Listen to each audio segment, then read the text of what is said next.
સુરતમાં રાષ્ટ્રધ્વજ તિરંગાની ગરિમા જાળવવા માટે ખાસ અભિયાન શરૂ કરવામાં આવ્યું છે।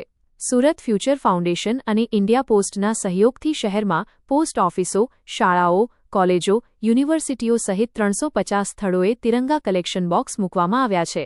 નાગરિકો ઉપયોગ બાદ રાષ્ટ્રધ્વજને રસ્તા પર કે અન્ય જગ્યાએ ફેંકવાને બદલે આ બોક્સમાં સન્માનપૂર્વક જમા કરાવી શકશે।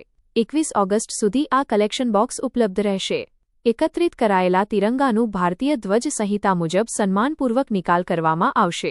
આ અભિયાન અંતર્ગત SVNITથી કારગિલ ચોક સુધી તિરંગા જાગૃતિ રેલી યોજાઈ હતી, જેમાં 350મી વધુ લોકો જોડાયા હતા। રેલીમાં ઇન્ડિયા પોસ્ટના SSP યશકુમાર જૈન સહિત અનેક અગ્રણીઓ ઉપસ્થિત રહ્યા હતા। HX24 ન્યૂઝ ગુજરાતી સાથે જય બગિયા, સુરત। આ રેલી મારું નામ પાર્થ મહેતા છે અને હું આ સુરત ફ્યુચર ફાઉન્ડેશનનો કેમ્પેઇન કોઓર્ડિનેટર છું। આપણે અત્યારે તિરંગા કલેક્શન અવેરનેસ રેલી SVNI ખાતેથી ચાલુ કરીને કારગિલ ચોક થઈને રાહુલ રાજ મોલ સુધી જવાના છે। આ કાર્યક્રમ શું કરવામાં આવ્યો?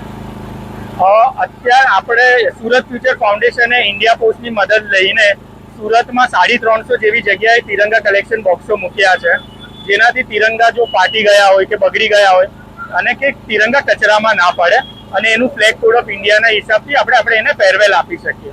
તો બસ તિરંગાની ડિગ્નિટીને રિસ્પેક્ટ મેન્ટેન કરવા માટે આ ઇનિશિયેટિવ સ્ટાર્ટ કર્યો છે। મારા પોતા પાસે આજથી 10 વર્ષ જૂના તિરંગા પણ ઘરે મૂકીને રાખેલા છે, પણ એનું શું કરવું એવું મને આઈડિયા નહીં હતો। તો મને એવું થયું કે મારા જેવા બહુ જ બધા સુરતીઓ હશે જેમને આનો આઈડિયા નહીં હશે, અને સાથે અમને ઇન્ડિયા પોસ્ટ તરફથી ફૂલ સપોર્ટ મળ્યો તો અમે આ વસ્તુ કરી શકીએ।